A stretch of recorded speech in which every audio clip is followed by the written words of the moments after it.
Comics like this just do not grow on trees, boys and girls. Welcome to Cartoonist Kayfabe. My name is Ed Piskor. I'm Jim Rugg. And 25, 30 years in the making, we're going to look at Barry Windsor Smith's Monsters. But first, Jimmy, what do you have on deck? I continue to push patreon.com/Jim Rugg, where I post my out-of-print zines and mini comics like this ballpoint pen drawing catalog. You can download this whenever you join me on Patreon.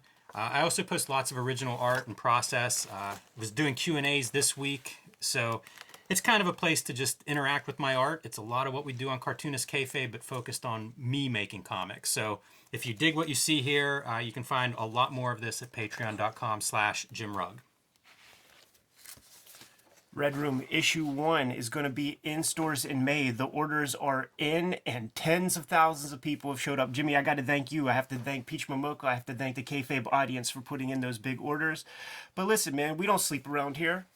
Pre-orders for issue number 2 are underway at this very moment. You can hit my link tree in the description below, put in your pre-order directly through Fantagraphics, or hit up your local comic shop. It's going to be coming out on a monthly basis. This is the issue where we discover in the world where murder is happening on the dark web for fun and profit, well, where do you get your victims, man? These questions are answered in this issue, coming from Fantagraphics, publisher of the world's greatest cartoonists, same publisher as this magnum opus of Barry Windsor Smith's Monsters, man. I have to hold this under just to show the width of this book. 370 pages. Ed, you mentioned 25 or 30 years in the making. A staggering work, especially for a guy who's 50 years into a career doing this. It's incredible. Been through the potentiality of being published by at least 3 other publishers. Started off as a Incredible Hulk origin story at Marvel. And as the publishers sort of came and went, the scope ballooned. Started off as a 20-page comic and went to Vertigo. Vertigo was like, yeah, we push the boundaries, we're hardcore, we're tough. Oh, you can't say cunt. You can't say cocksucker in your comic, even though I think if you crack open an issue of Hellblazer these days, man, everybody's a cunt and everybody's a cocksucker. Goes to Dark Horse Comics, the storyteller, man, so he develops a little bit of relationship there. They sell a slipcase to go along with your 12 issues of Storyteller.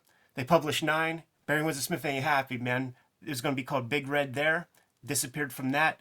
And we would see featurettes in like Comic Artist magazine. I can't find the issues that would have it, but at least 15-year-old magazines, 20-year-old magazines showing off pages from the interior here, man. So this guy has been slinging ink for a long, long time. When we talked to Ann Nocenti, she talked about it. She was an editor at Marvel at the time whenever, I guess, the beginnings of this story were germinating and starting to float around there, and it was, I guess, too intense for what Marvel was going to do, and certainly you're not going to get a Comics Code stamp on a book like this. Goes to show you, man, that that term graphic novel with those Marvel graphic novels, those 64-page gimmicks, fugazi, man.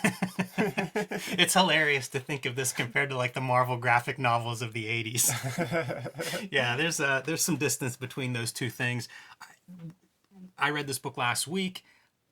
Kind of overwhelmed by it, yes. But I think graphic novel fits this book as well as any comic I've ever read in the sense of it's big, it's ambitious, it's literary. You know, the characters are developed to a point that you rarely see, at least me, I rarely see in the comics that I read. So it's an exciting work, and like I said, I'm stunned that somebody would do this at this point in their career. Guys, you know the drill. Spoilers abound.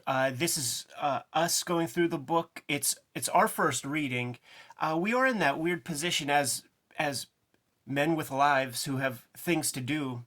We're not kids anymore. We can't read this 5 times and then give you a deep analysis. We gave it a nice, good first reading. It's going to be fun to crack open again because I don't know about you. I read it over the course of maybe 4 or 5 days. And there are things that are mentioned early on that sort of pay off much later. I didn't much look at the earlier pages after reading the thing, so it's going to be fun to go through this thing. We're going to miss some things. Once again, spoilers abound, so go buy your copy, watch the video at a later date, or if you don't mind, man, we'll just crack it open and start getting busy. I think that's the best thing to do, Ed. And we aren't probably going to go page by page in terms of pointing this stuff out. but we'll bounce around conversationally as you at home get to see the artwork.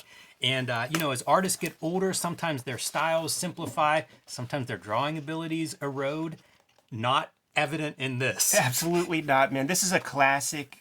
This is like a classically trained illustrator. The characters are standing, rooted in proper illustrative perspective. Like, he learned all the textbook academic rules of drawing. He abides by that stuff. Even things like light source, he's thinking smart about that sort of crap. Like, there's your sunlight, sunbeams coming off, and you see him sort of paying attention to all that. Look at this distorted stuff. He'll do this maybe 4 or 5 times throughout the comic to amazing, great effect. It's really cool. And, if you don't know it's Barry Windsor Smith, a panel like this to me feels so impressionistic almost from, say, alternative comics. It would almost fit better there. So interesting whenever he distorts things like that for the effect of, creating atmosphere, mood, emotional response in the viewer. Really impressive, his array of visual skills. This is almost like Weapon X Mach 2, by the way, man. There are Weapon X elements. I have that in my notes even. It's weird to compare a book like this to Weapon X, but there are a couple of places that really made me think of it. And we should say that opening scene, it's just child abuse. Yes. Really violent, ugly, scary child abuse. Yeah. And it sets the tone for this story. It's called Monsters, and he is not messing around with that title. So you read this whole thing, right? And then you start to develop lots of empathy for the little boy who's just a cipher for almost all these other characters to kind of live their lives. So when you see Bobby Bailey there, tell me you don't feel for him on second reread. No doubt about it. You want to give that guy a fucking hug. Yeah, I was feeling that throughout the reading of this book.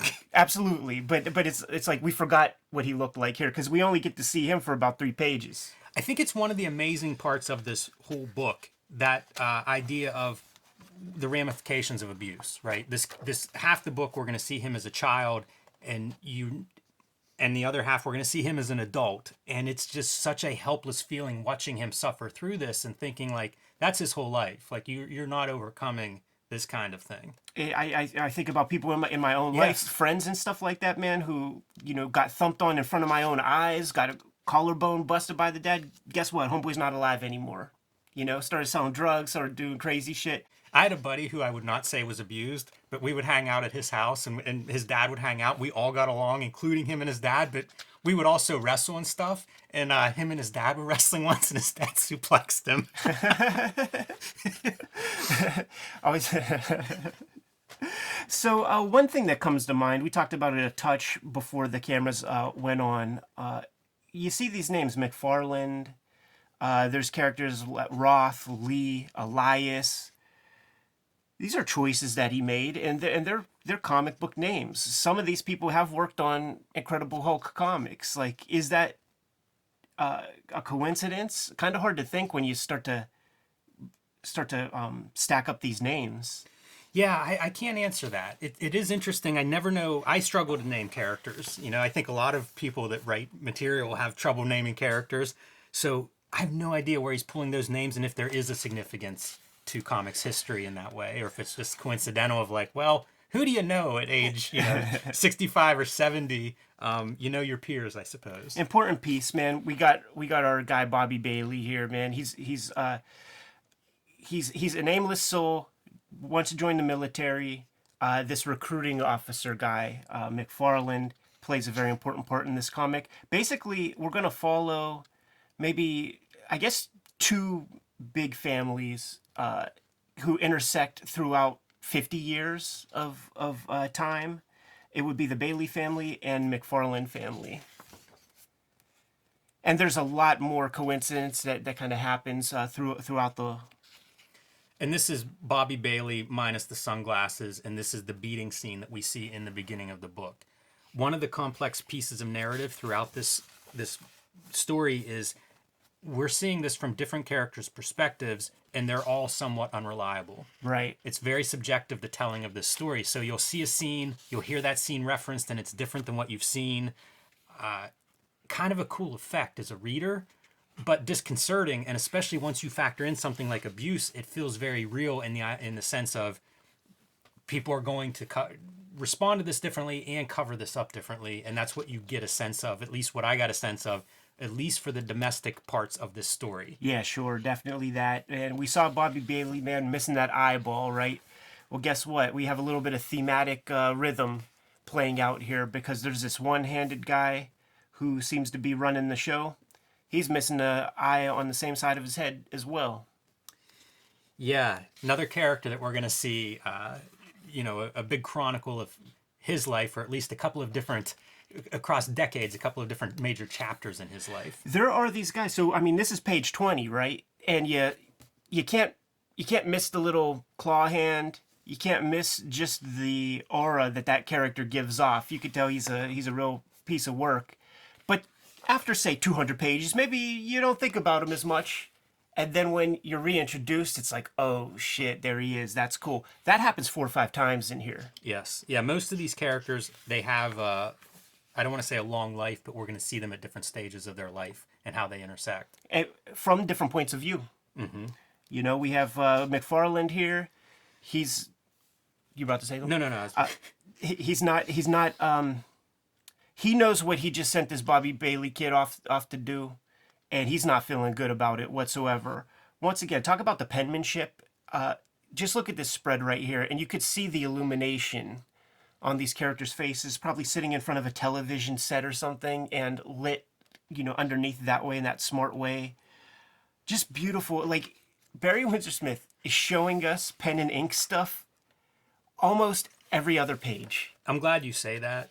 I mentioned he's not losing any of his fastball on these pages. And, to the contrary, I think this is some of his strongest drawing, and certainly black and white and pen and ink.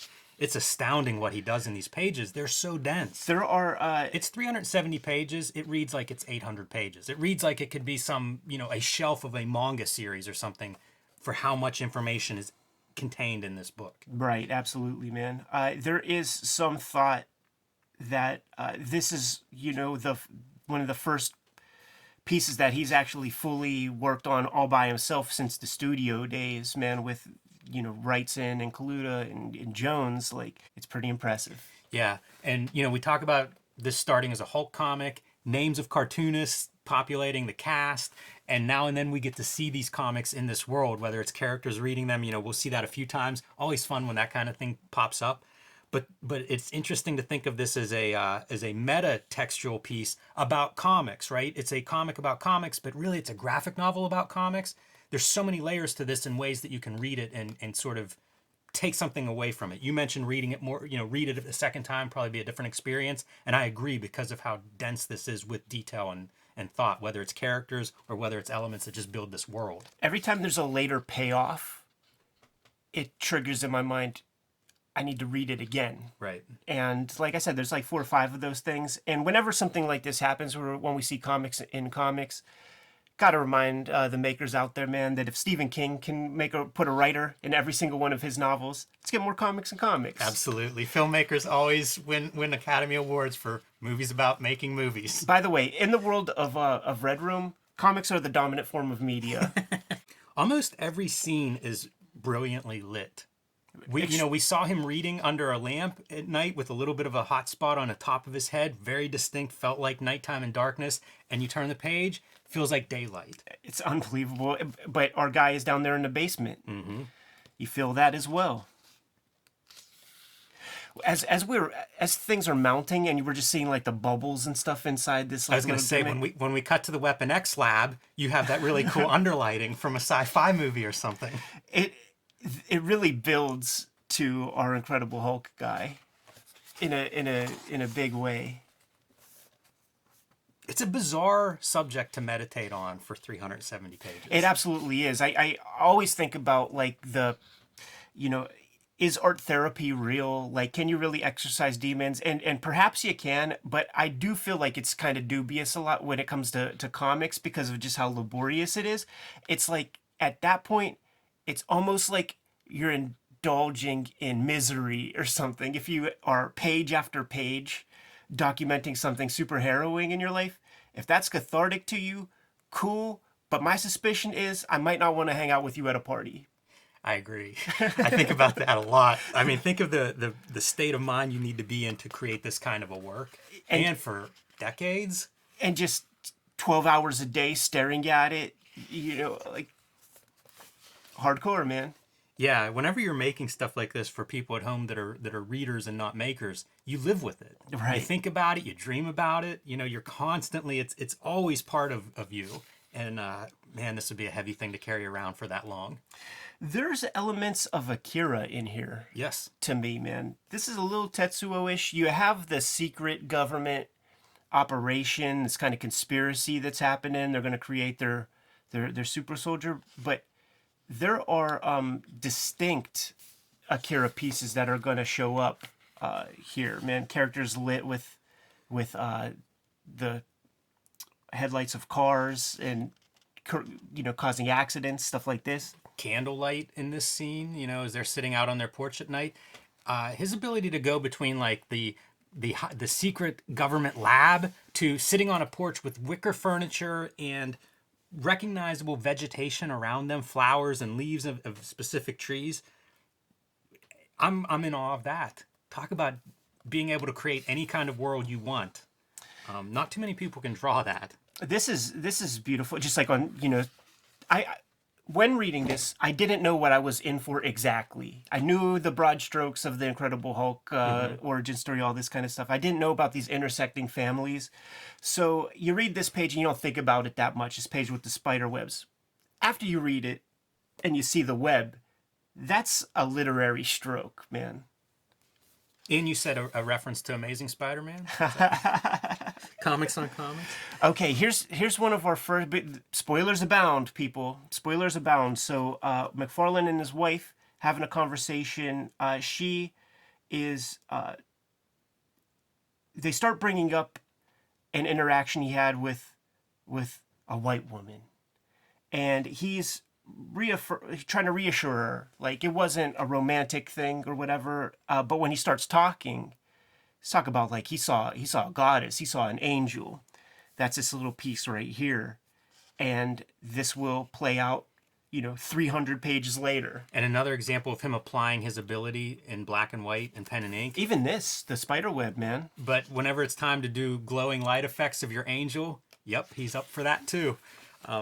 I want to point out that these panels are, there's no border on this, right? We're seeing sort of a flashback. We're seeing the interior of his mind as he remembers this moment that may or may not be accurate to something that happened. Right. And there's no panel border. The reason I point that out, as we flip through these pages, I'm so impressed by the page layouts and by the variation that we're going to see. So I'll probably call out a few more examples of these pages that stand out to me as being different whenever you need to do something different. Right, because there will be a lot of domesticity. I mean, we got to deal with some harrowing households, some conversation that's going to get us through little bits of exposition here and there. But then you have these magical moments, two spreads in that effect right here, like conversation, boom, back to Weapon X lab. Look at this for drawing. See how their heads are distorted? We're looking through part of the liquid. We're looking through this tank and seeing these characters looking into the tank, and we're seeing the level of the liquid so that it's like their faces are distorted if we're seeing it through liquid and tank versus just through the glass of the tank. Really thoughtful. He's a very well thought out artist for sure. If you're Black at of the home, liquid. if you are a maker at home, the lesson is never draw a boring panel. Yeah. The black liquid in the tank right there with light shining off the top. Incredible drawing. And again, references in my catalog to Weapon X. He's kind of taking us to school, man. This is Tony Hawk doing the 900 when he's 40 years old. Yeah. We got BWS, man, going for some Eisner bait when he's 70 years old or however old he is right now, man.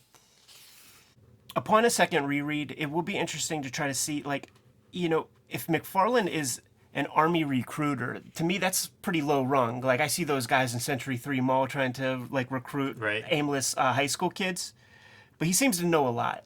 Is it that he has that shining thing that Jack Nicholson and a little boy have or something? Is that the deal? Like when we see panels like this, where they're kind of in the same position? Does that sort of let us know there might be a little bit of that psychic link? I think that's true. We'll see some evidence for that throughout the book later on. It becomes bigger and bigger near the climax.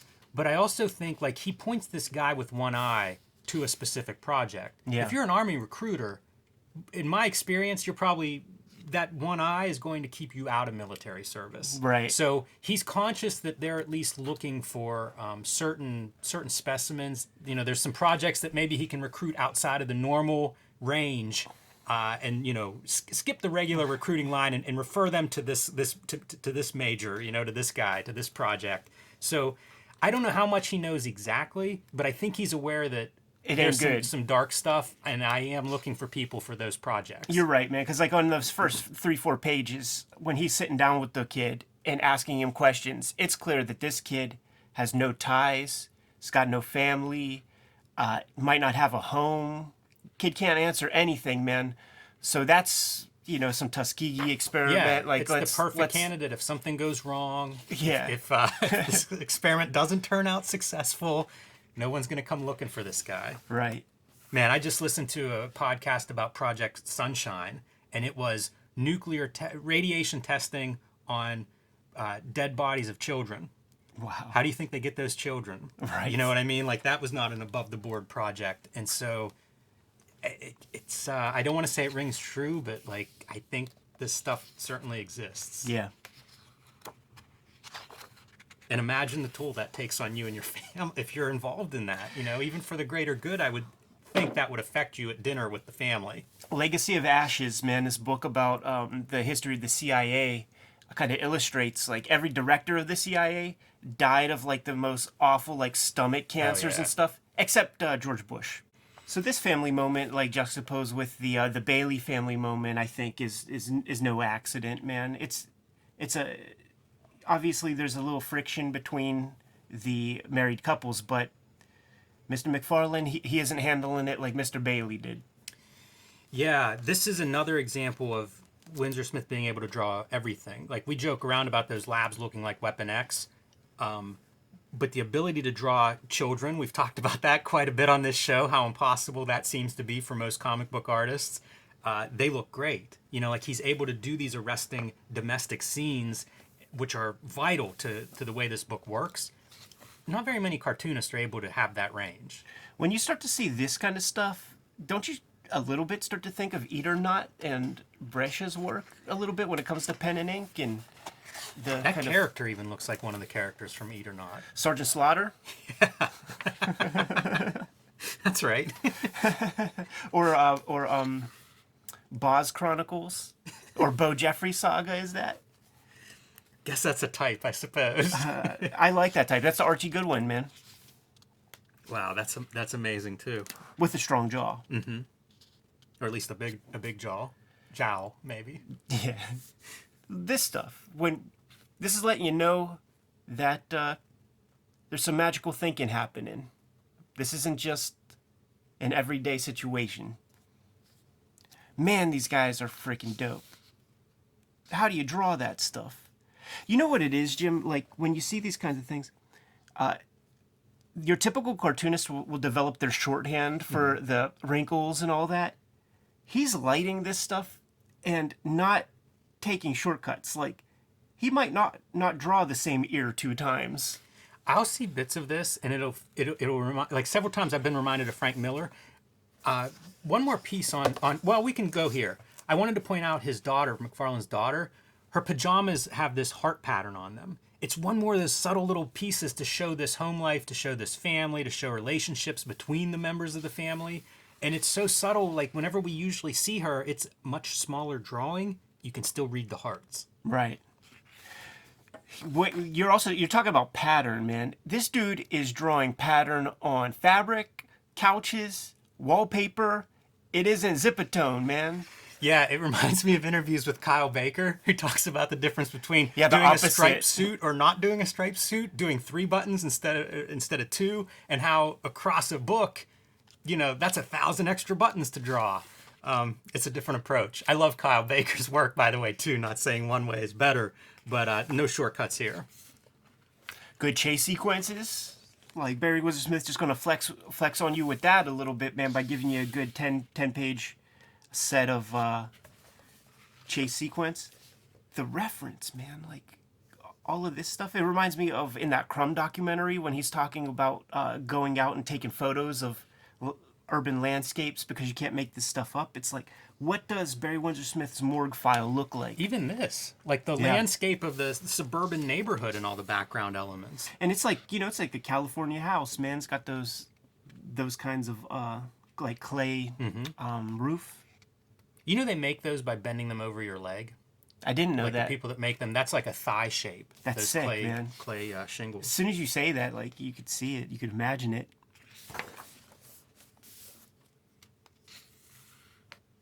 So sick. The nonverbal storytelling here, man, where this guy's getting found out just by a glance, and then McFarlane is hip to it. Yeah, this is impressive for a car scene. We've also highlighted, we've done videos just to show off a good car scene in a comic. Really hard to draw. It's just page 62. Also impressive for that a military recruiter who's sitting at Century 3 Mall trying to recruit gimps for experiments because he's pretty freaking good. Yeah, he's not a pushover.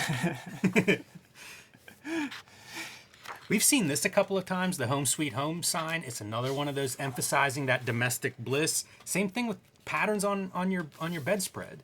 It just really feels like there are a couple of houses that we're going to spend time in.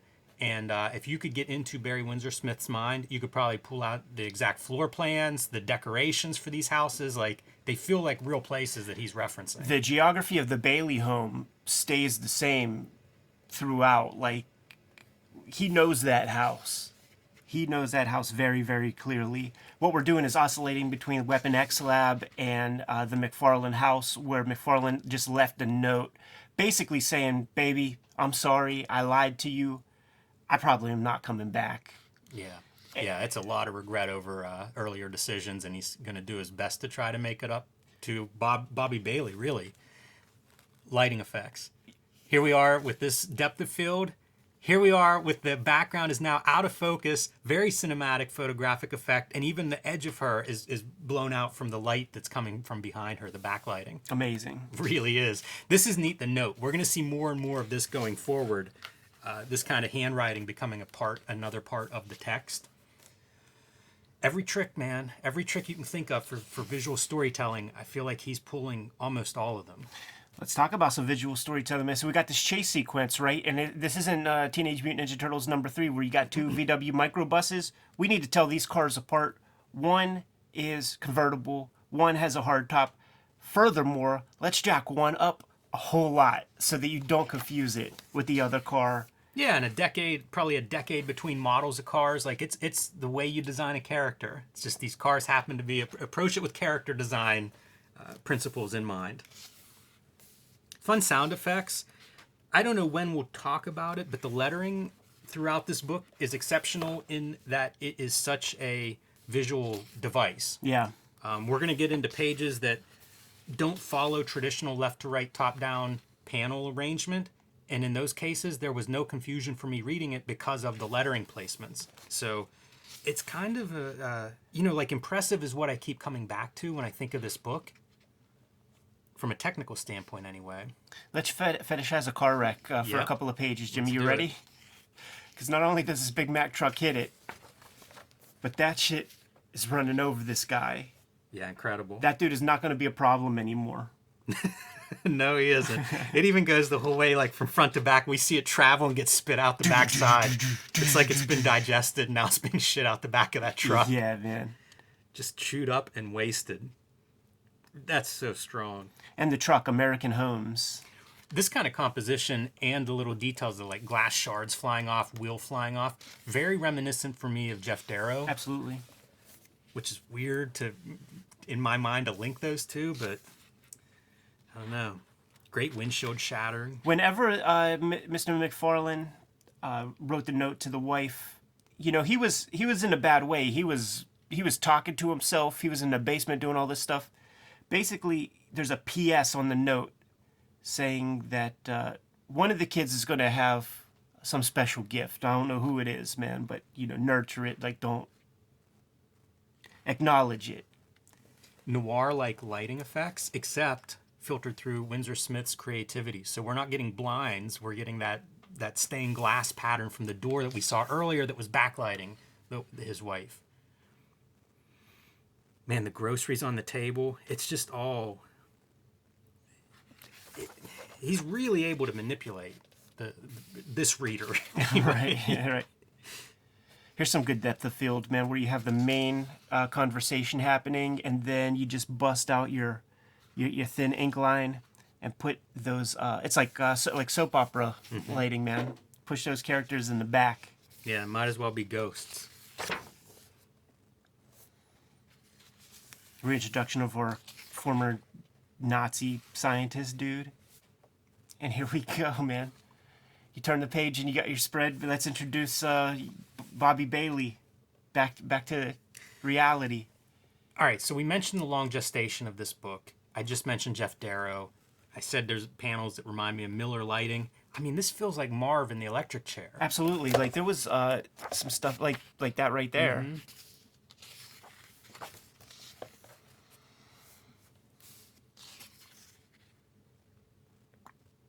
And of course, this is our close-up for the cover image. Yeah.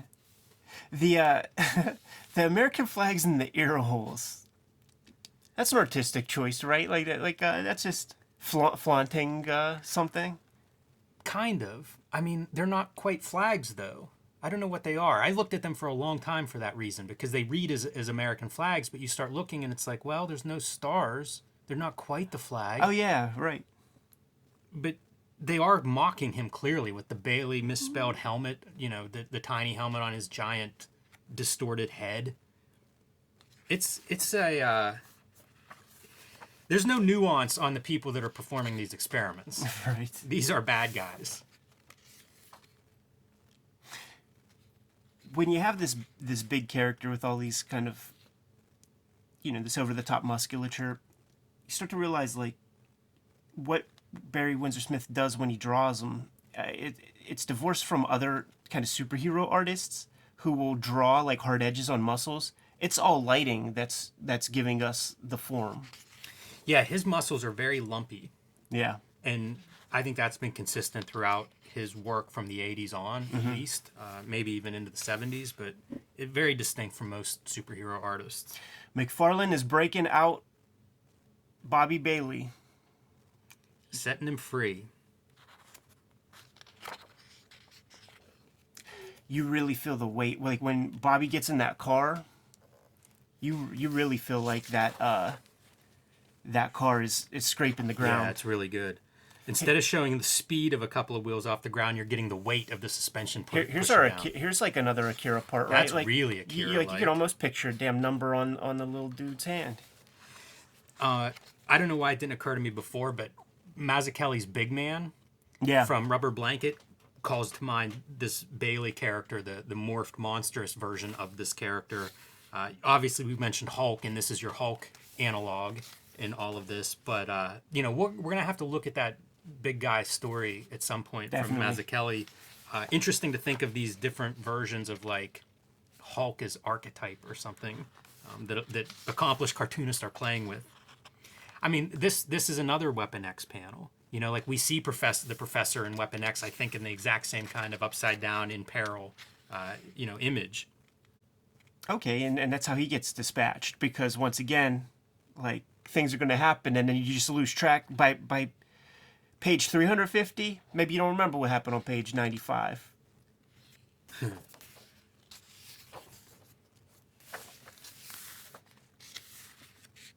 That's a badass escape sequence. Totally. Everybody's dead. Like the German scientist guy, Toast, McFarlane, the guy that helped. Actually, dude, that's so perfect, because you do forget about it, right? Like McFarlane is done here. Yeah. It's over. And then when we see him again, like, I forgot about this part. Yeah, me too. You know, I read the when we see him again, it's near the end. That's a couple of days reading for me. Exactly. Exactly. Like, you need certain conditions to read this kind of comic. Like, I don't know that I would have read it in the deepest of January with no sun. I thought that too. A Chris Ware analogy. Yeah. We've talked about that with some of his work of like, read this during summertime. And, the last instructions that McFarlane, the last words he says is go home. Driving home that whole domestic theme of this work. Right. And that's the last time we see our Bobby Bailey monster for a while as he escapes through the fence and he's off. You flip the page, you see the helicopter. Now we got to let Barry Windsor Smith have a little fun. Should note that we figured out who has the gift Yeah. in McFarlane's family is the little girl who kind of is conscious of what's going on through that escape and almost channeling what's happening there. And Mama is just like, not you too. I just put up with your daddy with all of his weird shit. The stuff that the wives in this story tolerate out of their husbands, man, I couldn't get away with any of this stuff. Honey, I'm gonna go downstairs and read comic books for a couple of days. Right. No. You maintain the family. Keep everything together. Oh yeah, the helicopter scene. I guess we do see the Bailey monster a bit more here. This is how we get. This is how we nudge him to get him home. He looks amazing, and again, thinking of him as Hulk, pretty interesting interpretation of that character. Yeah. Like he is the monster that we hear the Hulk described as, but then you see Hulk comics, and he's sort of this Adonis, super figure. Not so much here. Right. But that's Kirby proportions right there. That does feel like Kirby. So, and the helicopter gunships too. I enjoyed them. Yeah, really nice, man. And we're just nudging this character to get him closer to home, but he's not without a heart. That helicopter chased him through the woods, chased him through thickets, man, and crashed.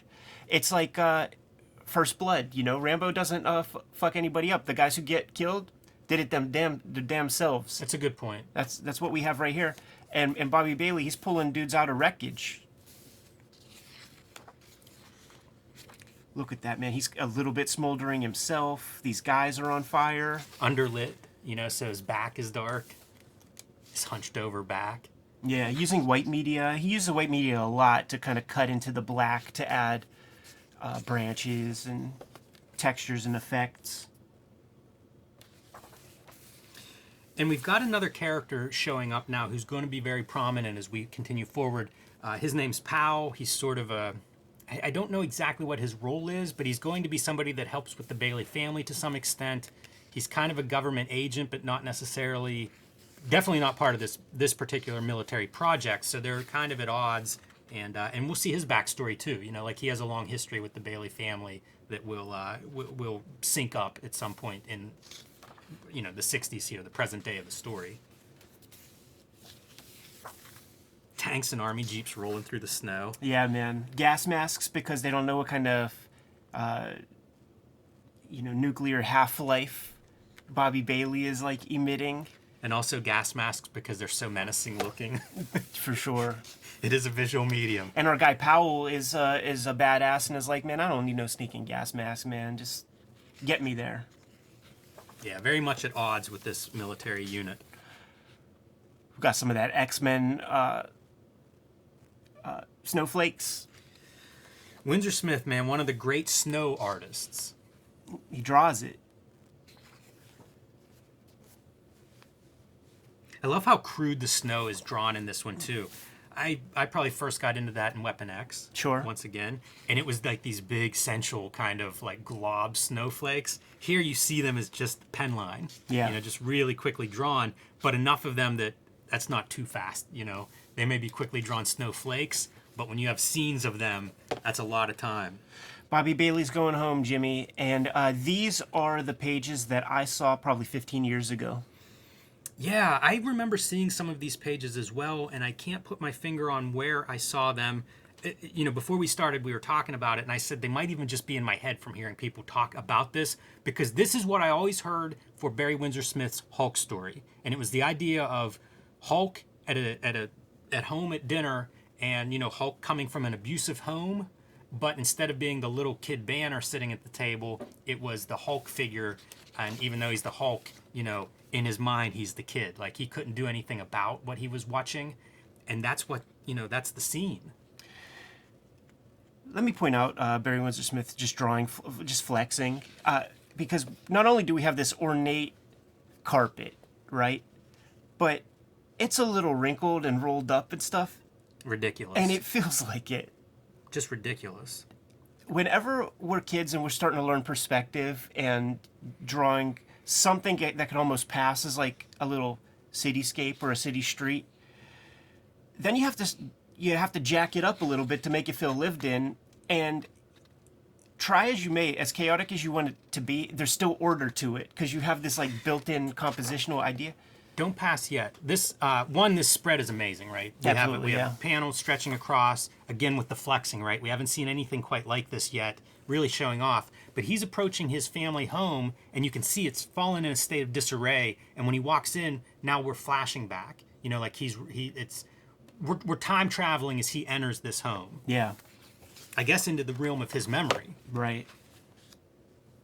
And this is where we get introduced to his pops, who we last saw screaming in German and beating him up and stuff. And the dad there's two modes to dad. Utter piece of shit, or like the guy that the woman fell in love with. But you only get 5 pages of that guy, if that, man. He's mostly... And this is, this speaks to the Marvel Comics kind of pulp nature of that kind of material. He's a one-note bad guy, just a total piece of crap. We don't see the transition that turns him into the heel. Yes. He's a good guy for 2 pages. He's a heel 400 pages. Here's my thought, because this is something. One of my biggest issues with this book is that we don't see the incident that makes him this terrible person. I wonder if he's always this guy. Because the reason we think he's good is because of his wife's memories. Sure. How she describes how it used to be. He goes off to war. He gets in some trouble there. He's away for a long time, years. I think it's like 4 years or something that they're separated. So when he comes home, in her mind, it's this idealized thing. And I wonder if maybe he was always a piece of shit. Sure. That's perfect. And even if it's not an unreliable narrator part on her point of view, it's the Eddie Haskell routine where you see sociopathic people. I know sociopathic people who could turn on the charms for about a couple hours, but then the real self kind of comes through. So well, it's also memory. Doesn't everybody I know thinks that things were better in the past? It's so frustrating because it's just not the way life really works, but it's the way memory works. Yeah. Jimmy, the harrowing look on this boy's face it's incredible. It's a distorted, gnarly monster face that's even missing an eye, which is, the window to the soul. But he's still getting emotion through body language. Yeah, the monster being shut down in that body language is very impressive. So big, such a hulk, and yet almost folding up, shrinking. Yeah.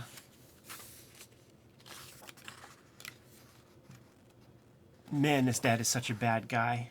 He really is terrible. There, again, no nuance there. He is no redeemable quality. And it is 300 pages of it. It's brutal, man. He's a drunk. He's abusive. He's jealous. He's insecure. It's hard. It's a tough character to read. Yeah. Man, this panel, I think there's a panel like this in Mazzucchelli's. Right. What's the name of that story? Is it? I keep calling it Big Guy, but I don't know if that's actually it. I forget the name of it. We'll find it, though. I mean, it's in Rubber Blanket. It's one of his most famous stories. It's in Comics Journal's Top 100 list. Yeah. Is Giant in it? Maybe. The word big is. Yeah. But, I mean, like, this panel, it feels very... We could, if I'd have prepared a little better, I could pull out a Mazzucchelli panel that looks very similar. Yeah. Different rendering, but same kind of lighting and shape and size and posture. Makes me wonder how much Barry Windsor Smith is into comics. Yeah, I wonder. And if I had to guess, I would say not much, man. Well, that's what I thought too, but this book feels like it's full of comics history and reference and knowledge. Let's go back, man. Also, I don't know that you make a book like this if you're not obsessed with comics, right? Yeah, I just don't know what to think about those old timers because like when I speak with vets, they don't give a fuck about Yeah, comics. They don't read shit. I hear Like you. it's they're totally done with it. Look at all these textures, dude. I was looking at her dress pattern, and it makes me think of like Hernandez brothers. It's Sure. different, but it's so good. Yeah. And you know, Windsor Smith has a totally different profile than all of these, what I think of as like vet cartoonists out of Marvel and DC. So who knows what, where he's coming from, what he's into. Lighting coming through the trees. That's really great. And this is Daddy coming home after being in a debriefing session after uncovering some Nazi atrocities. And they keep alluding to them, and it's not exactly Holocaust. It's not exactly like Auschwitz type stuff. It's basically the German Weapon X lab or something. There you go.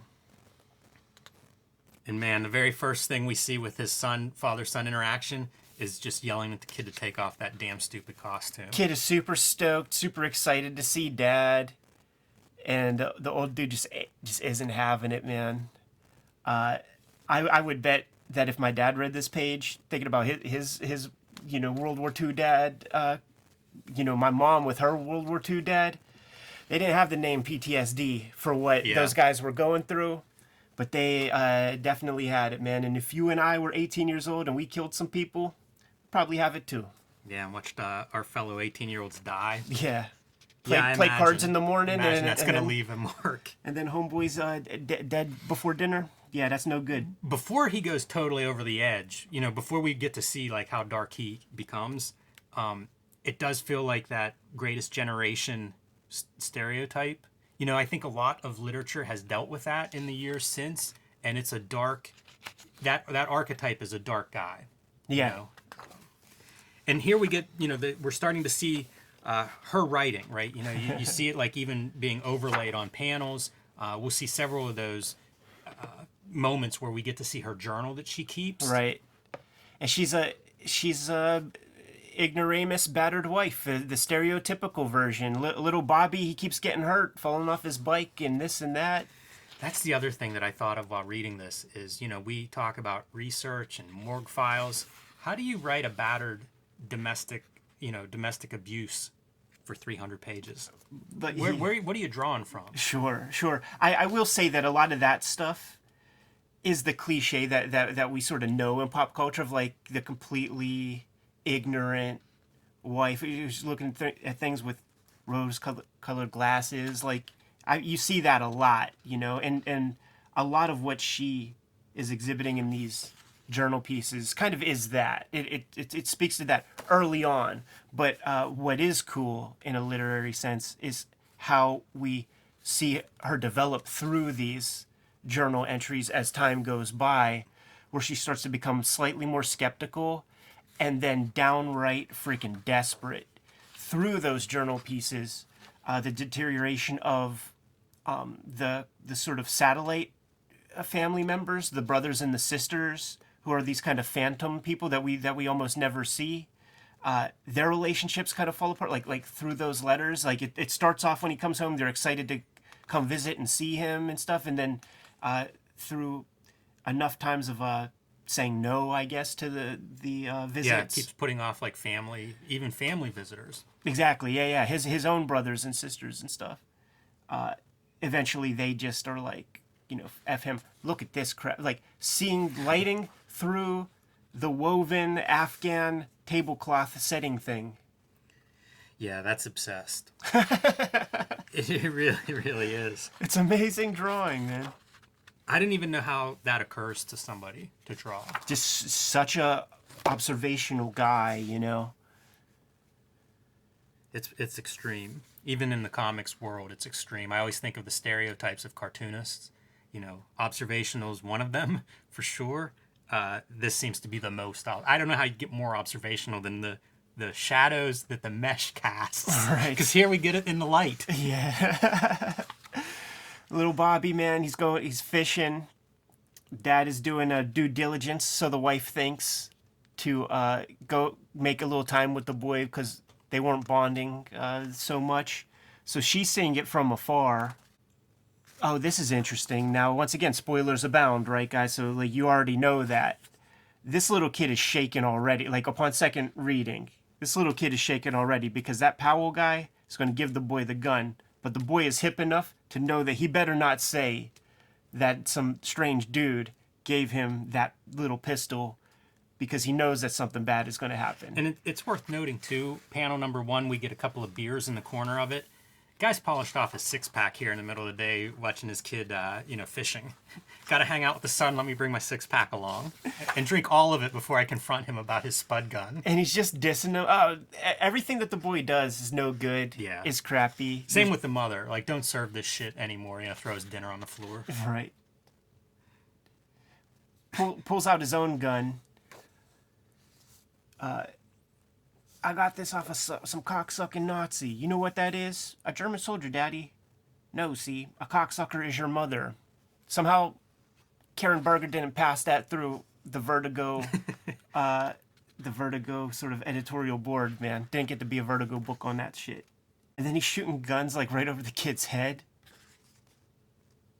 Yeah, and Powell shows up, right? He's kind of local deputy character as one of his, I don't know, a role almost. The first time we see him, I don't think he's actually officially a deputy. Well, this is the first time we're seeing him in this book, but we see him in flashback. He as you said, gives the kid that spud gun. It's weird what he is exactly, because he's kind of this government man, but then eventually he becomes this law enforcement guy. Yeah. Yeah, it's always kind of cloaked. Yes. Yeah, he'd be, if he is part of the government, it's kind of as a secret, almost like a Secret Service kind of guy.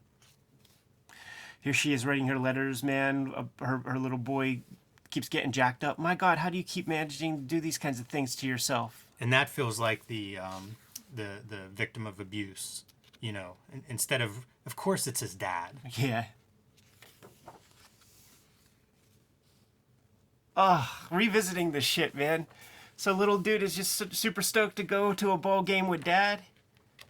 And this is a little bit of almost like a last straw for the wife, man. You promised the boy you were going to go. Now you have no good reason not to take him other than you just don't want to take him. And he's standing there with his little pennant, his little Cincinnati Reds jersey, ready to go. Yeah, it's rough. The mom's saying it's almost as if you hate him. And not realizing the kid is within earshot when she screams that out. Yeah, he pulls that out of her. What was that you said about Bobby? And then she comes by. You heard me. I said it's like you hate him. Oh God, like he did that on purpose. Yeah. Part of the way I identify with Bobby Bailey, I think, is through the repetition. It is just endless. It's an onslaught. It's horrible to read about. It really does. Obviously, it doesn't feel like I'm being abused. But you read this and it does feel punishing at times. Right. And I think that is the repetition. You could trim some of that off and still communicate that this is a victim of abuse. But I don't know if you feel that sense of like, please make this stop. Right. As you say, like, come on, shave a couple pages off. It's awful. It's terrible to read. So it just effective maybe is the word. It's just moment after moment of that stuff. Here comes Dad coming home after a bender. During inning 7 or whatever. Eventually what's going to happen after all of this bullshit, oh yeah, look at this, man. Local mailman beaten senselessly while he was out at the ball game. And then here's some of your unreliable narrator stuff, right? This is in the script of one of her letters. Right. Mr. Gibbs, the mailman, stopped by to say hello this morning. We talked and talked, and when you read the book and you see this, probably from a letter sent to Tom overseas. And what we're seeing is his idea of what this sentence means. Like, obviously it means that a guy was speaking to you. Obviously that means he had his dick in you. Right. I kept thinking whenever we would see excerpts from her journal, because she ends up writing some stuff that I think if Tom saw it, he would just kill her. Yeah. Some of her horny stuff. Yeah, some real feelings for other men.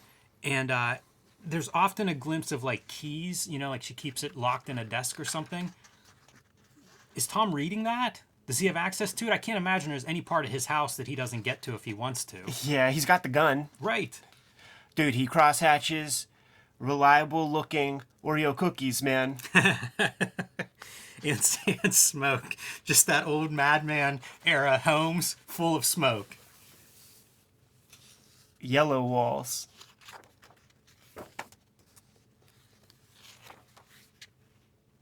Look at this guy, man, just smoking while he's taking a shit.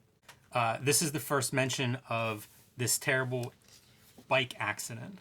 And what that's referring to is like we're going to keep repeating this and coming through this and seeing it differently each time. This is the opening scene. Yeah. And there is a bike there on the lawn that's kind of damaged, but that bike accident is not what cost him his eye. Yeah. There's certain hatching here. Like, I start to think of Gerhardt and even Yes. Dave Sim's illustrative style, which is interesting because of how Cerebus begins as a Barry Windsor Smith parody. I'm not saying Barry Windsor Smith is looking at Dave Sim or Gerhardt or anything. He did a Cerebus story. Barry Windsor Smith. Yeah, and I think Swords of Cerebus #5. So they're conscious of each other. Okay. Yeah, you're right about the Gerhardt stuff. It does feel like that at times. And it could be the pen that's being used, that fine line that you would see Gerhardt do. Yeah. All these textures abound, man. Like, look at her hair coming out of the curlers. Yeah, I thought the curlers in the hair, we see that a lot throughout. I feel like that's a pretty good detail for the time period. And this is rough. He's sitting there playing with his gun, and, like, even his mom is, like, freaking out so much she's, like, nude in front of the boy. Yeah, we don't see that very often either. I don't know if there is another nude scene with her. So noteworthy for that. You're right. Yeah, is that Shades of Deer Hunter or something? Whenever he's playing with the gun, like he might kill himself. Right. Got a little conversation with Powell and the little boy, and this is when we start to see that Powell, he's taking some interest, and then you could read that a couple different ways. Like, it's already put into our minds because of Tom Bailey that maybe the mom is stepping out, this and that. But there's definitely something more to it. Look at that shit through the screen door, Jimmy. Every couple of pages, he's introducing a new texture to comics that I've never seen before. Yeah, that one's wild. It works, man. It does. You see these keys every time we see her diary. That's why I kept feeling like this build. Introduce a gun in Act 1. It goes off in Act 3. That was one of those pieces as I was reading this that I just kept thinking, like, yeah, this is gonna explode. Yeah.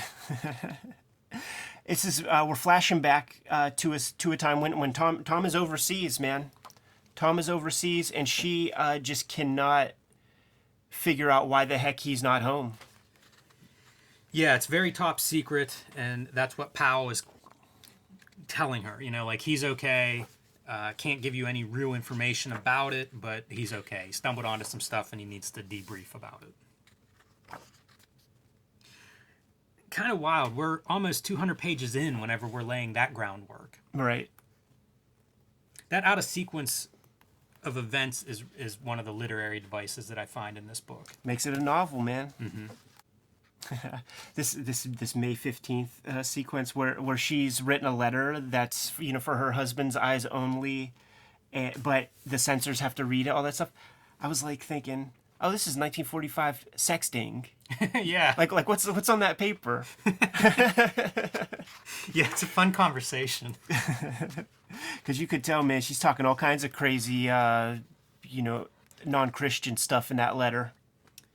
I was impressed by his writing, and it's scenes like this that kind of stood out to me. This feels, you think of like writer-artists, we grew up as Marvel readers, and you've got John Burns, Frank Miller's, that was a big thing. This feels like such a more advanced ability as a writer, as a scripter, and this speaks to that, this idea of like, they're delicately trying to walk around the contents of this letter and explaining like the censors are gonna have to go through this. Are you sure this is what you want them to see? Do you want to rewrite it? You have to destroy it if it's just all this little stuff that's it's playful, it's telling of the time period, and it feels pretty natural. Very nice character moment, and the entire construction of this story is extremely tightly plotted. Like, you could tell that Barry Windsor Smith, man, he was sitting with his note cards, reshuffling those things, man, doing draft after draft after draft of just getting this stuff in the sequence that he wanted. You cannot do this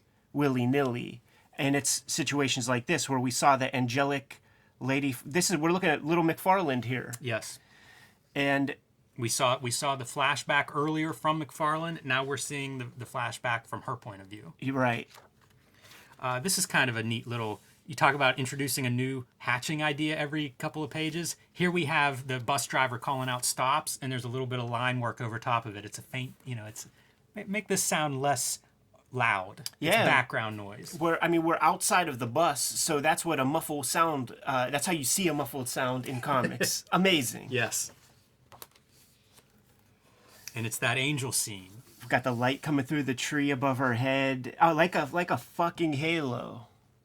Yeah. She looks gorgeous here, like with this windswept hair. Mm-hmm. It's really like blowing her hair out and making it look super gorgeous. And then when she's going with Powell to go to this kind of military luncheon, and all the other wives are like, "What a harlot, looking all fly like that." The public reaction to her, the reaction at this luncheon to her, Yeah. was one of those moments that I didn't totally understand. I think it's just that old school stuff. She's there by herself. These people are like in couples and stuff. It's Sure. like, it's not exactly like what he's told her it is, man. So she's got a tight fitting shirt. She's young, it's catty behavior. She's provincial. She's coming from the sticks, and these are probably like the wives of sergeants and shit.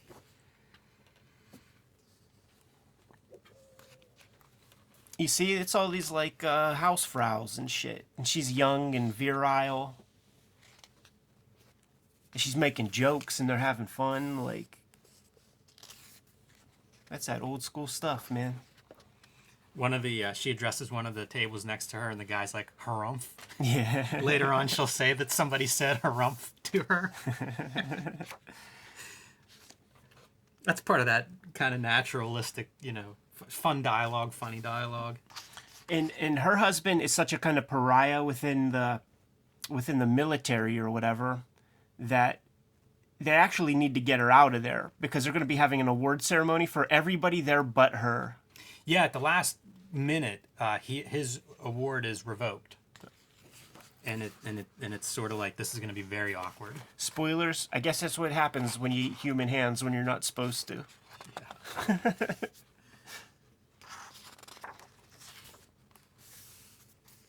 So they go to a diner instead. And they're fucking falling in love. Like that's what we're getting, page after page of this stuff, and it's a perfect place to put this in the book because we established the jealousy of the first guy, and it's done with taste. It's done with restraint. Like these characters are not sneaking off and humping behind an alleyway or something. It's like they know they can't and shouldn't be doing this stuff. She gives him a kiss and is like, "One time, dude.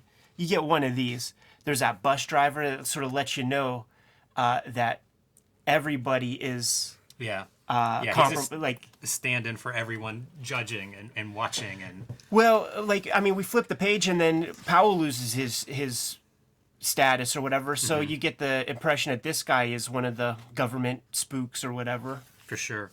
And that whole sequence in the rain, again, I can't help seeing Sin City. I realize Miller didn't invent black and white rain, but it's still, pretty prominent. It's gorgeous stuff, man. He's bringing his own stuff to the table with the way that the rain is bouncing off of him. As an expert at light and darkness, you add rain where every drop is refracting that light, yeah, he's going to excel. How about that for 15-panel grids? Right. Yeah. And it's the conversation. Pal, what were you doing? You kissing up on a married chick? So, and that's a page or two after we see that bus driver staring him down and junk. Pal, what are you doing, man? Like, look at your contrast, too, between the guy who's dressing him down, all this white, versus Pow in his state of, like, hungover, looks like he needs a shave, sitting in shadow. Glad you mentioned that, man. I watched this interview with Gil Kane on YouTube. You can find it. It's about 2.5 hours long, and he's talking about how like the earliest cartoonists, the Cliff Sterritts, the George Harrimans, brought their own idiosyncrasy to the art and stuff. And then after the war, when everybody wanted like an antiseptic life, that's when the kind of advertising art starts to creep into comics. So you got your ad art, clip art, Church of the Subgenius Bob Dobb head right here, and then you have some idiosyncrasy, some singularity with our regular cat. You know, this is stability, order.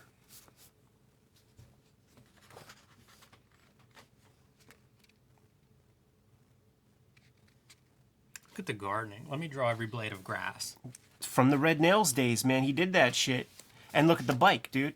It's in working shape. The boy has 2 eyeballs, has a fucking smile on his face, so you know Barry Windsor Smith is just trying to tear our hearts out. Yeah, very effective. Having Especially this sequence of like just clear mother-son love. right. And you know, back to the blades of grass, it also is a way to create value, which really, for a black and white work, I mean, it's huge. Yeah. Look at how the gesture of this, all this body language is. There's nothing stiff about it. How do you do that? All the folds and wrinkles in her clothing, like in the legs of those coveralls, impressive.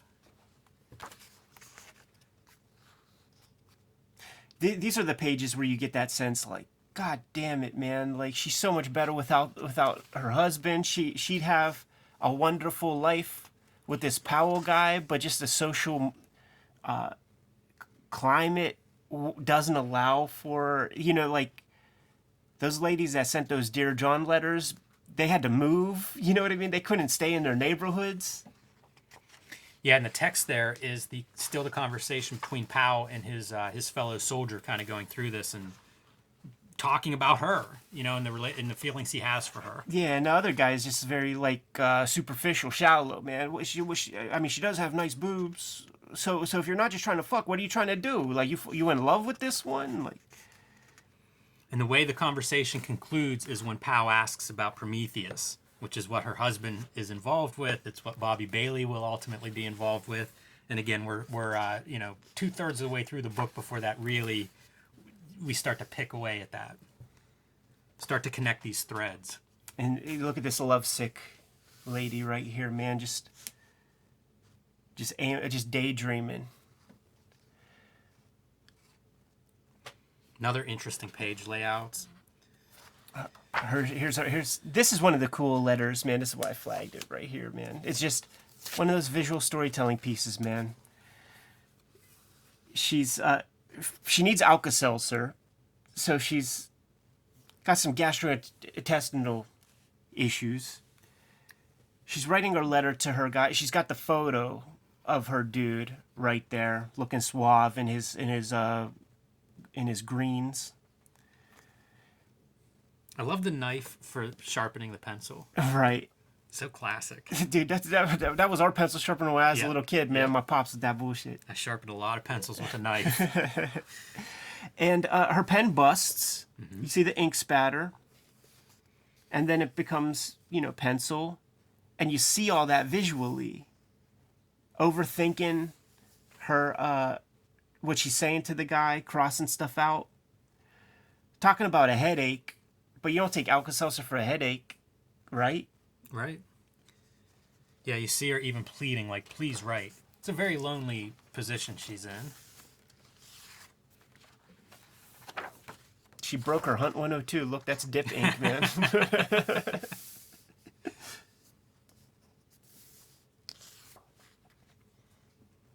And as things progress, like, we're sort of conditioned through enough movies and stuff that, well, these guys are ultimately gonna, cross the line or something. You're just waiting for that other shoe to drop. Doesn't really happen. But little dude gets the spud gun. And this is another moment where, and this is another one of those naturalistic kind of things, man, where like a mom would be totally ignorant about like a spud gun. You're hunting potatoes? No, you put the potatoes in it. And she's like, oh, why didn't you say that? By the way, they are now on first name basis. Right, and he was instructed. It's Jack and Jan now instead of Mrs. and Mr. And she accidentally calls him Tom and then corrects herself. Yeah, it's a husband and wife, man. If you're just going through the pages, you could look at that and confuse it for that. But eventually he has to split, and there she is lonely again. Yeah, it's a great device having that journal for her to show these different states that she's in. Not too hard to imagine her being lonely, but it does work in other ways as we see the family dynamic as Tom reappears and stuff. It's a pretty good device. It's another piece that reminds me of Days Sim, like the Jaka story or something, where there would be these kinds of prose pieces and then a spot illustration to go along with the text that you see. Uh-oh. We cut back, man. Got our monster at the Thanksgiving table. We're going to see some events play out here, Jimmy. Yeah, this is what I was alluding to earlier in terms of that Hulk story with the dinner. And, that's the flashback that we started to get to see. Thanksgiving. Fateful Thanksgiving dinner. It's so funny how holiday dinners are like, these big moments for explosions. I'm just going to, knock on wood, man, because I see it in pop culture and I hear it from friends. Never had that in my experience, man. Hope I never do. Good for you. Yeah, hope I never do, man. Always pleasant. Let me just knock again. Yeah. And Tom is just... He's been drinking whiskey since breakfast. There's no reasoning with this cat. No. She invited her own brother and sister with the thought in mind, okay, you've pushed your own siblings away, but it's my brother. As a storyteller, let's raise the stakes even further. This brother is coming all the way from France. So it's a big trip. And it's a commercial flight back in the day when that shit was probably way more expensive. She's so excited, to have somebody there. A brother, someone she loves, someone who's not an abusive adult in her life for a change. But she's also so afraid of having him around her husband. Right. As she should be, given what we know about the guy. And some shit gets set off, When they show up, smiles on their faces, dressed to the nines, looking like they could go out and go see an opera or something that night. You can see how you would build a story around this kind of device. It's right. Having your kid there as the monster in this scene, like what a scene this is. This is, I believe this is the start of the book of this book starts from this germ of this idea. So yeah. You can kind of see it. Like this scene is magnificent. Oh man, and awful to read. Right. Because it's even like a snapping point for mom doing weird shit. The boy screws up. He doesn't even break anything. It's like, Mom, what's up? It's a jigsaw puzzle. You could pick the pieces back up and put them in the box. But bridge too far. She got to smack the shit out that little bastard. And feels immediately bad about that. I've definitely... feel sick. I caught a whooping from Mom 1 or 2 times, man, and saw her cry afterwards. Jeanette, another comic book name. Maybe when he was courting that DC deal. Yeah.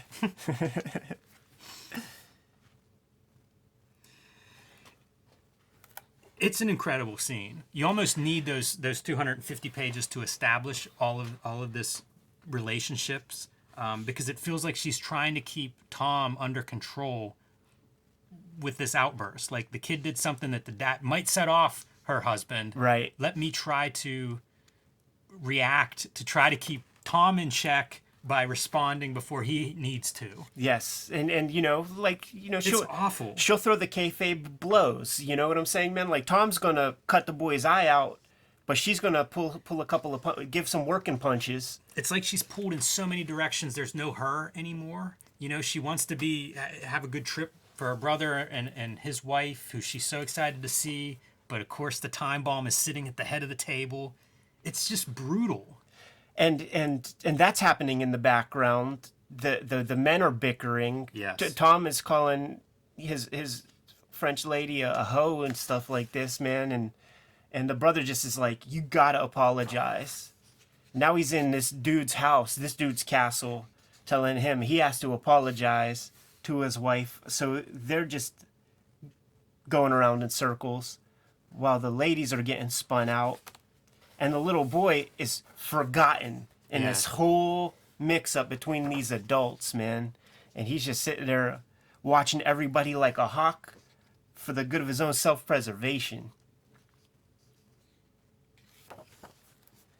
And at this height of the escalation, we get the truth about Yes. the that opening scene, about the bike accident. Just thumping on the little dude. Like, she said punching him with his fists, man. Yeah, trying to kill him. And is, look is at- how she interpreted that. And just like gnarly MMA knuckles, man. Or Weapon X. More Halo motif over him. Doesn't quite work as angelic with that guy, but we're also getting that distorted perspective. And there's going to be some real cool stuff when we see the boy on the stairs and how kind of pushed back he gets and small on those stairs. It's She real talks cool. about fighting the husband off in order to save the boy, and it's only because he's so drunk that he could barely stand up is probably how she's able to do that. Yeah, this sequence reminds me of the Jack Kirby, Gary Groth conversation when he's talking about creating the Hulk, and he's like, "I'm not gonna say that a woman would be able to lift the car over her head, but if her son got pinned underneath the car, she might be able to lift it up an inch to get the boy, Good to call. safety." Yeah.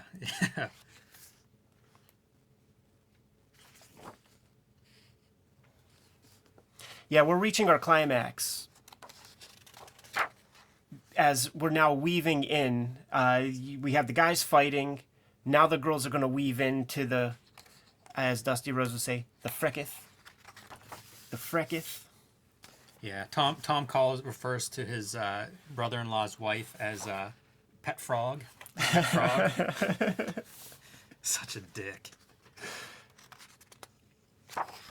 And like guys who have all that bluster, kind of a bitch with the hands, man. And what does a bitch with the hands do? Gotta reach for the pistol. Gotta reach for the pistol, man, because you're not gonna take care of a dude with the hands. And just systematically wipe your family out. Why don't you? Kill everybody. Those blams are strange.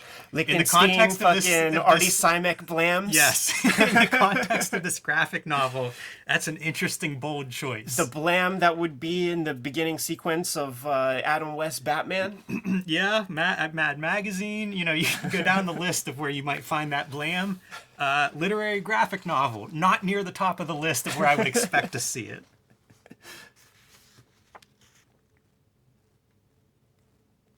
Man, it's unrelenting in the darkness. Yeah. And here comes Powell, right as he's got the gap pointed at the little boy. Dispatches him. Powell assesses the situation. He got there too late, man. Minutes too late. Minutes too late cost him the love of his life. Look at this. That's amazing. What a drawing that is. Taking the whole idea of foreshortening, fisheye lenses, all of this different stuff, and just applying it masterfully. Making that boy so small. That whole page is sort of that way because then you see all of the overlying dialogue, memories of this stuff just echoing through their head, and that kid's just hugging the wall. Yeah. He can't get far enough away. Now you're an orphan, son. When we see him next, he'll be trying to join the military. Crime scene like photos. Ready for another point of view? Yeah, this is the part I remember when we talked to Gary Groth and he was talking about this book, months before we actually saw it. And I remember this scene, right, of like going into this German underground, who knows what, and finding just these horrors beyond comprehension. again, it looks like you should have a team of artists drawing this stuff, because I can't believe the person who drew Thanksgiving dinner is capable of drawing this too. And you gotta look, like, there are just these, like, gnarly body parts and distorted, fucked up figures and stuff. Yeah, Some shit is happening here. Also, it reminds me of like, you'll hear now and then about serial killers, and like police will describe the scene when they go into the house, and it's like heads on mantles and things. That's what we have here. This is a house of horrors. Yeah, Fingers cut out on a plate on the table. When you hear about the things that Mengele did, cutting twins' nervous systems and trying to attach twins and create conjoined twins, like, they did some crazy Look at stuff. this. Oh, I know. What is that? Like a face is pulled off, stretched out, pulled off, scun? They're in the red room, dude. Makes sense. It makes sense, Gary Groth's vision now for where Fantagraphics is going as a publisher. Hey, take the X-Men artists. take the X-Men auteurs. Give them the Fantagraphics tour, man. Yeah, bring back the graphic horror. Look at these fucks. And this is the shit that I'm talking about, man. Drawing fucking wallpaper. Taking no shorts with it. Keeping it pretty symmetrical. Unbelievable. But what we're seeing, this is the stuff that Tom saw. We're not seeing him do the heel turn because he's basically fucked from the start, really. Again, this is where I need an answer. I need to know what makes Tom Bailey, and I don't understand how this I get it, this scene is horrific. And he's there, sure. But I don't know, did everybody that came out of this place become a monster? Yeah, because, like, when he gets in there, all dead bodies, and then in 2 seconds, there's this phantom shit that's happening. There's a thing that happens at another point in this book, and I think we missed it. At one point, the mother touches that gun that he brings back, and he brings it back from this scene. Like, this is where he gets the gun that he brings home, that he executes his family with. Right. But at one point, she picks up the gun and says she hears voices in German coming from that gun. So I do feel like there's an implication here that there's some transference of something supernatural, of horror, of all of these atrocities somehow being transferred to him. Yeah. That's the stuff that the McFarlanes have, some version of that. Yeah, I suppose. I do wonder, having read this and going through it again, if it really is more of maybe he's just always a bad guy. Sure. And this is just almost gives him, like, justifies it. Like, the world is evil. I'm right in hating and being misanthropic. And that's the worst thing that you could give a misanthropic person, man, is to confirm their suspicions. Now they're fucked forever, man. It's over for them. But dude, can we get into this pretty cool scene? Go for it. Where the army officers surveying the joint, out from the shadows comes a guy who doesn't speak their language, so they think. Could this be a concentration camp survivor? Could this be a guy who might have turned into one of those gnarly faces? He's missing a hand. He's missing a hand. Looks like a victim. Skinny, Fucked up a little bit. But things aren't adding up. As time goes by, the suspicions mount, but not before the dude grabs a gun, takes care of those motherfuckers, man.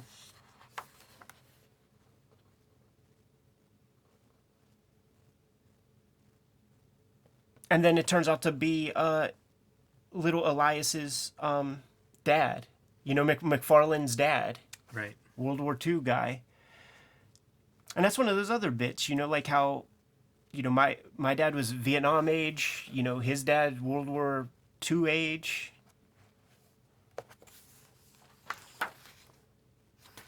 This is where we see the Germans, the handless guy with the metal arm at the beginning.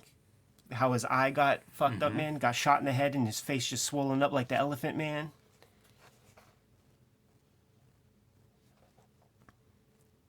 Juxtaposed with the Nazi propaganda of what they think of American women. So now that's flooding into Tom Bailey's head. And then this is where we see him just thinking about all of the letters he received from his old lady, and he's like, well, okay, well, if all American ladies are hoes, like, I guess this is what my mom's doing. I mean, my wife is doing. And we see more examples of it as he's eating a hand. Yeah, the eating the hand is one of those inexplicable behaviors. I guess a man possessed. Yeah. Certainly not in his right mind. Ugh. I just, my eye like lingered right on that. And It's like eating wings or something. exactly. Get all that meat off the bone. Gallows humor. I gotta laugh at that because We laugh to keep from crying.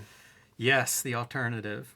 So now this is the interaction between, if you think about it, man, both of Bobby Bailey's fathers, man. This is the father of the monster, and this is a sperm donor. Yeah, he beats him. Basically, he thinks to death. Yeah, because what was was it Operation Paperclip where the Americans took a bunch of Nazi scientists for their intellect and their experiments and all the stuff that they were putting together. So that's what we're getting into right here, man. This guy, he's gonna negotiate. I'm not gonna turn myself in. You're not taking me to any Nuremberg trials, man, because I have some information for you. We're gonna go create Lyme disease. It in is Lyme, interesting how much Friedrich looks like Bobby. Sure, yeah, like especially with the the eye. monster. Yeah, and the mouth. The monster has that, like, one side of his mouth is kind of exposed. Yeah. And we have shades of what is going to happen to Bobby whenever they're like, what is this thing? Because it's not just skin ripped off someone's face. Like, you can see it's larger than it should be. Very disturbing. He's going through this whole rigmarole. The German scientist guy, like, he wants to talk to somebody at a high level. Yeah, he's 'Cause trying to just make has- a deal. He has no respect for the underlings. He wants a deal. Yeah. He wants immunity. He wants to come to America. And these guys, infantrymen, can't offer him that. Right. Nice time travel sequence right here, man. Gonna heal our guy up. I'm glad you say that because we're going to look at other Barry Windsor Smith probably in the future, and the time travel thing is something that's in some of his work. So kind of neat to see that sequence. It feels like, you can point to these different things. When we point to Snow and say, Weapon X and X-Men, maybe that's a little bit of a dumb example, but look, it's 50 years in. Like, you can read this book as a Barry Windsor Smith fan and find these echoes of past works and themes that he's interested in and repeating motifs. So now we're going to a time the day before, specifically, man, when all those guys who had bullets in their head were alive, and they got the order from on high, from Hitler himself. It's over, guys. We ran out of gasoline. Like, we can't move the Sherman tanks anymore. It's over. Like, put a bullet in your heads. Yes, that's the instructions. Take one for the fatherland. Yeah. But not before burning all of our documents.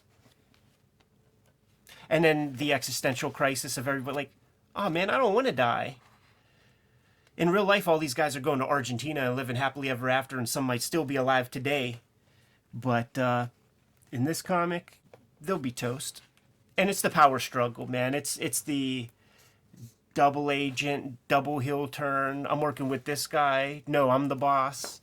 Until we get to a place where damn near everybody's dead, except our little scientist fella, who's enjoying this shit. As the Americans approach, he can't do everything himself, man. So he enlists one of his homies to burn all the documents. And then wasn't there this thing where they burnt a couple of important things that the guy didn't remember? So this is how we get fucked up Bobby Bailey, because he doesn't have all the information. So it's like he has to start off from scratch again, basically. There's that, but also in the process of burning, we're burning evidence, and some of that is living people. Yeah. In a cage being burnt alive. And I think at one point they reference her in the cage as coming out of, like, Romania. Yeah. And it made me think of, like, sex trafficking and stuff, like just pulling these people to use in whatever way you want to use. Like, It's as dark as you can get, Right. especially for something that's the vernacular of superhero comics, and a lot of it very strange. Right. And she's just screaming, wailing, Yeah, throughout like, the scene. like the more you see that, like you just think like, oh, what does it feel like to be burning and helpless? Yeah, Like, you see this character. There's two of these Germans left, and he's like, "I'm going to shoot that woman." And he says, "Why would you do that? She's in agony. She's burning alive. What do you care? What do you care about some Romany slut?" Yeah. and then this is the part where it's like we got to get to the place where our dude's missing a hand. That's a pretty brutal piece too, man. When he gets that shovel to the hand, then he gives that dude the shovel to the jaw piece. Beforehand too. Yeah, that's rough. Dude just takes that bottom jaw off. It's like a shovel version of a curb stomp. Yeah, totally, man. And just totally takes the mandible jaw off his face. So the guy's just bleeding all over him. Super hardcore. Does this remind you of the Mankind Undertaker Boiler Room match?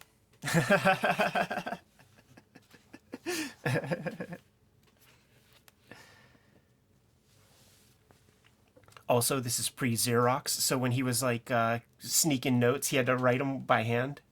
Now this part, what he's doing, he's making himself look the part, right? Like he's fucking himself up, sticking himself with weird drugs and shit to make himself dope sick and haggard looking, right? So that he looks the part whenever.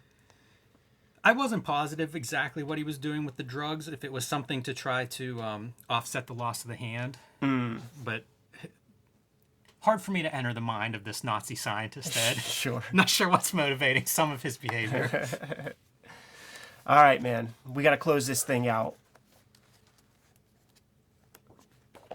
Contrast between your underground Nazi bunker and the stark white Ohio landscape in winter. All right.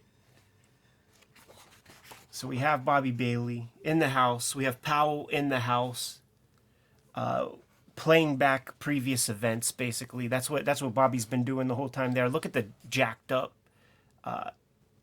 staircase, man, because he can't hold his weight. Yeah, haunted. Powell's there, just apologizing, and I'm sorry I wasn't there early enough. The shield helicopters are flying in. Straight out of Electra Assassin. Here they come. You can almost hear Flight of the Valkyries. Do you hear it? Do you hear it, people? Where's Garrett? It does amuse me to think of how this would fit very comfortably within the Marvel Universe. Awkwardly as a comic, but comfortably in terms of how these characters could all line up together. Right. So it's been 300 pages since we lost Mr. McFarland. And we saw his head get exploded. Like, I totally forgot about that when I got to this part. So it's a surprise when you realize he's a ghost. Man. Yeah, a lot happens here in this final scene. Things that... this is where I need a reread. Yeah. Because we have characters... McFarlane's daughter shows up. Powell is trying to find a way to get... call the military off to get out of here, and ends up being broadcast over like radio waves, but that's done by somebody who is also not alive. Right. And it's getting it's corralling the whole town to kind of act as a barrier. And you know what, I mean, that shit is Ruby Ridge. Whenever that standoff was happening and the townspeople that lived up there were trying to keep the feds back. We now have Sixth Sense ghost things happening. Everybody's dying. Here's one of your pages. Yeah, I mentioned about some of these what the lettering does. And so if you're looking at this page, it's one tall panel. So when would you read this? You read this one first, obviously. You get here second. Now which way do you go? Your word balloons lead you. So it's 7 panels, but it reads like a 9-panel grid. And it's all based on, I mean, look at this for directional device of word balloons walking right through that middle panel to keep you reading in the path you're supposed to read. Yeah. Yeah, very cool. And there are a few times that happens, and very effective. I there's no credited letterer for this book, so I don't know exactly how that worked, what what Barry Windsor Smith's involvement with lettering is, Right. but it's very precise. You know, the placement of these things. Yeah, absolutely. Like just even in the standard 9-panel grids, there will be dialogue bubbles up here, and then they would snake down and then back up and all around, and you never get lost at all. I never did, no. That's the beauty of being the writer and the artist, man. If you can't compose your stuff to read the way you want, maybe you shouldn't even be making comics. It's true. And we learn somewhere in this area that Powell has also died. Yeah, he died from the shrapnel wounds or whatever from those Yeah, there's a missile strike early on. those helicopters that were like blowing everything up but the Bailey house for some reason. Yeah, it made me think, you know, you get this family homicide on Thanksgiving. I have a feeling that house isn't standing 20 years later. Right. That's a lot of disclosure. You're trying to sell that place. Yeah, that's for sure, man. The experiment had to do with, well, what Bobby had. It wasn't muscles and all kinds of stuff. It was just tumors abound. He's a Cronenberg character. Yeah, it wasn't a successful experiment in that regard. Yeah, and he's powdering out. Got the little girl. It was alluded to earlier that she has the shine, and she's basically like the bedside manner to just coax Bobby Bailey off into the great unknown. See, here's your Ruby Ridge gimmick. Right. Beautiful tanks coming through the snow. Look at how impressionistic. Like this is like Frank Miller drawn, man. Just real quick. Yeah, no rendering on those figures. You know, in string theory, this could be a reality in some alternate universe. Maybe this is maybe this is Bobby Bailey 2099. Look at the weird drawing here where there's some warping of that perspective. Right. Kind of want to see more of his drawing like that, where he's bending. Pretty cool. Bending the physics. Yeah. Yeah. Pretty Considering cool. he can draw everything, let's see you bend reality more. Tour de force, Ed. It's what it says on the back cover. I can't argue. It's remarkable. It's overwhelming. 30 years in the making. What can you say about this? Been excited for it for a long time. Does not disappoint. Very humbling to look at in terms of the illustration. Got to read it one or two more times, man, to really develop my thoughts about the story. But I enjoyed the experience, man. It changes the way I read his other work now. Yeah? Yeah, because it's, before it's like I would point out whatever is the big piece, and then it's going to change from reader to reader as to what you point at and say this is his most successful work. It's Storyteller, it's Weapon X, it's one of those X-Men issues. Who knows what everybody's taste would go to. But once you read this and think of like all that stuff is sort of, it's set up, it's part of his body of work as opposed to being, just the entire thing. It changes it, because this is such an advanced piece. Like I keep saying, overwhelmed and super impressed. I think from a writing standpoint, it exceeds the writing that I see almost anybody that comes out of Marvel and DC accomplish. We talk a lot about these guys who kick the door down to kind of expand the boundaries of comics, and then they don't necessarily have the vocabulary to do anything with that. They open the frontier for the next generation, but they may not have the tools to actually take advantage of it themselves. He has those tools. Like they're on display in this book. It's mind-blowing and it's hopeful. I read this and I go, wow, I've still got 30 years, that I could get better, and I could make better works and I could do my best work whenever I'm in my 60s. So I'm blown away by it. It'll be a while before I'm done processing this. I expect to read it again. I expect to read other people's reviews of it. It's really remarkable. Just going through it again for this video made me pick up a couple of extra little things, and I think that that's the way that this is going to work. I think that this is how it's going to be remembered, a comic that begs rereading and rereading, conversations with other people who read it. This is going to be great fodder for book clubs when you get maybe 10 people to talk about different things that they pulled from the thing. I'm curious to even think about what do you table this with? Like whenever you read this and go, wow, that's great, I want to read more stuff like this, what direction do you go? Because it has these horror and sci-fi elements.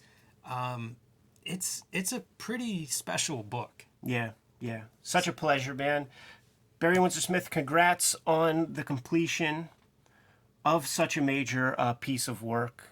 Yeah, it's great to see that too. I love seeing a cartoonist that you haven't heard from in a while show up strong. Jimmy, I'm pooped, man. I need to go get some sunlight immediately. Yes. I'm glad spring is here. Kayfabers, like, follow, subscribe to the YouTube channel. Hit the bell. We'll notify you when new vids are available. Jim, what's out there? Join me on Patreon at patreon.com/JimRugg, where you can see my own attempts to make a masterpiece comic and how I go about doing that. Lots of original art, lots of out-of-print zines and mini comics that you can download there. Patreon.com/JimRugg. Red Room is going to be hitting the stands in May 2021. The orders are in for issue 1. Thank you guys very much who have pre-ordered and ordered it through your comic shops. Issue 2 is going to be hitting the stands monthly basis, so get it put on your pull list. If you want to pre-order through Fantagraphics, hit the link tree in the description below. Subscribe to the Cartoonist Kayfabe e-newsletter at the links below this video to keep up with everything we have going on and coming out in 2021.